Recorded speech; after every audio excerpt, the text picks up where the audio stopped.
Hello friends, आज की video में हम इंडियन पॉलिटी के एक बहुत ही इंपॉर्टेंट टॉपिक को डिटेल में कवर करेंगे जिसका नाम है फंडामेंटल राइट्स। पिछली वीडियो में हमने कॉन्स्टिट्यूशन के पार्ट 2 को कवर किया था, जहां पर हमने सिटीजनशिप से रिलेटेड आर्टिकल्स यानी आर्टिकल 5 से आर्टिकल 11 को समझा। और हमने ये भी समझा था कि 26 जनवरी 1950 या उससे पहले कौन सिटीजन है और कौन नहीं, ये हमें आर्टिकल 5 से आर्टिकल 8 से पता चलता है। जबकि 26 जनवरी 1950 के बाद ये सेम इंफॉर्मेशन हमें सिटीजनशिप एक्ट 1955 से मिलती है। अब आप नागरिक तो बन गए, बट किसी भी इंसान को अपनी लाइफ डिग्निटी से जीने के लिए, इंटेलेक्चुअली, स्पिरिचुअली और फिजिकली अपने आप को ग्रो करने के लिए कुछ बेसिक राइट्स, कुछ मूलभूत अधिकारों की जरूरत होती है। नागरिकों को उनके अधिकार देने की शुरुआत इंग्लैंड के राजा किंग जॉन ने साल 1215 में की थी। साइन कर यहाँ। उन्होंने अपने नागरिकों को कुछ बेसिक राइट्स दिए थे, जिसे मैग्ना कार्टा कहा गया। और क्योंकि भारत के नागरिकों को ये मूलभूत अधिकार हमारे कॉन्स्टिट्यूशन के पार्ट 3 से मिलते हैं, इसीलिए कॉन्स्टिट्यूशन के पार्ट 3 को हम मैग्ना कार्टा ऑफ इंडिया कहते हैं। पार्ट 3 बेसिकली कॉन्स्टिट्यूशन का वही पार्ट है जिसमें हमें फंडामेंटल राइट्स से रिलेटेड आर्टिकल मिलते हैं, यानी आर्टिकल 12 से आर्टिकल 35 तक। हमारे देश के जो फ्रीडम फाइटर्स हैं, वो आज़ादी मिलने से पहले से ही फंडामेंटल राइट्स को लेकर काफ़ी सीरियस थे। इनफैक्ट इंडियन नेशनल कांग्रेस ने 1931 सेशन में ही फंडामेंटल राइट्स के ऊपर रेजोल्यूशन पास किया था, और इस सेशन के प्रेसिडेंट थे सरदार पटेल।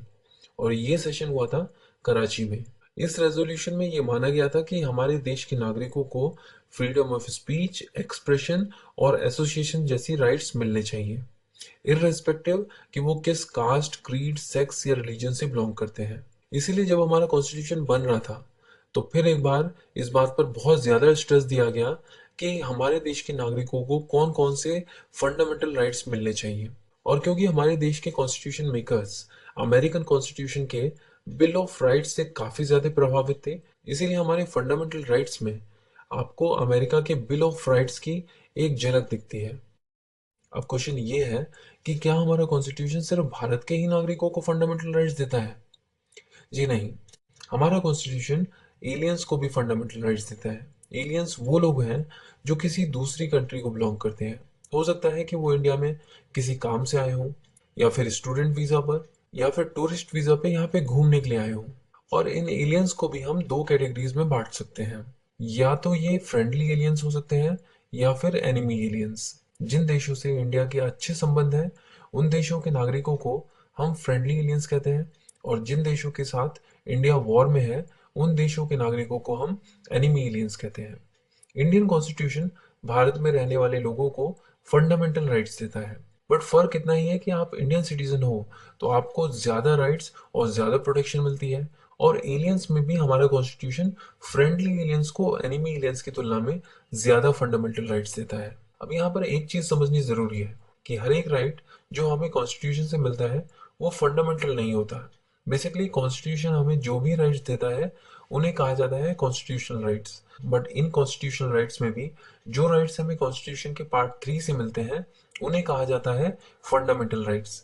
फंडामेंटल राइट्स और दूसरे कॉन्स्टिट्यूशनल राइट्स में मेन डिफरेंस ये है कि अगर आपके फंडामेंटल राइट्स को वायलेट किया गया है तो आप डायरेक्टली सुप्रीम कोर्ट को अप्रोच कर सकते हैं। फंडामेंटल राइट्स के अलावा किसी भी दूसरे राइट्स के वायलेशन में आप डायरेक्टली सुप्रीम कोर्ट में नहीं जा सकते। इसके अलावा हमारा जो कॉन्स्टिट्यूशन है वो फंडामेंटल राइट्स को किसी भी तरह के चेंजेस से प्रोटेक्ट करता है।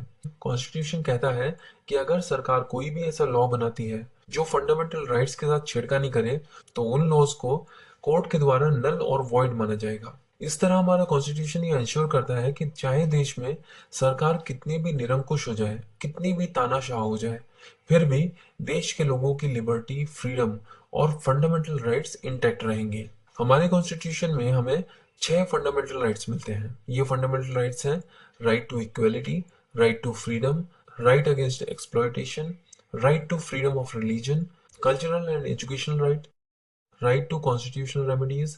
इन फंडामेंटल राइट्स और इनसे जुड़े हुए आर्टिकल्स को जब हम पढ़ते हैं तो हमें एक टर्म बार बार दिखती है, और वो टर्म है स्टेट। और इसीलिए कॉन्स्टिट्यूशन के पार्ट 3 के सबसे पहले आर्टिकल यानी आर्टिकल 12 में स्टेट को डिफाइन किया गया है। यहाँ पर मोटे मोटे तौर पर यह कहा गया है कि लॉ मेकिंग बॉडीज और उन लॉज को इम्प्लीमेंट करने वाली जितनी भी एजेंसीज हैं वो सभी के सभी स्टेट को रिप्रेजेंट करती है। फॉर एग्जाम्पल सेंट्रल गवर्नमेंट और पार्लियामेंट ऑफ इंडिया, यहाँ पर पार्लियामेंट लॉज बनाती है और गवर्नमेंट उसको इम्प्लीमेंट करती है। इसी तरह स्टेट लेवल पर स्टेट गवर्नमेंट और स्टेट लेजिस्लेचर, ये भी स्टेट को रिप्रेजेंट करते हैं। और ड्रिल डाउन करें तो हम देखेंगे कि लोकल अथॉरिटीज जैसे कि municipalities, panchayat, district boards, improvement trust etcetera, ये सब भी स्टेट और सेंट्रल लेजिस्लेचर द्वारा बनाए गए लॉज को इम्प्लीमेंट करवाते हैं, तो इन्हें भी स्टेट माना जा सकता है। इतना ही नहीं, स्टेचुरी और नॉन स्टेचुरी बॉडीज जैसे कि LIC, ONGC, सेल एक्सेट्रा को भी हम इसी कैटेगरी में रखते हैं। तो ये सब इंडिविजुअली स्टेट को ही रिप्रेजेंट करते हैं। और सुप्रीम कोर्ट के हिसाब से तो वो प्राइवेट एजेंसीज जो स्टेट के लिए काम करती हैं, वो भी स्टेट को रिप्रेजेंट करती हैं। तो आर्टिकल 12 में तो हमें ये जानने के लिए मिलता है कि स्टेट क्या है। अब देखते हैं आर्टिकल 13। आर्टिकल 13 कहता है कि कोई भी लॉ अगर फंडामेंटल राइट्स के साथ छेड़खानी करता है तो ऐसे लॉ को खारिज कर दिया जाएगा।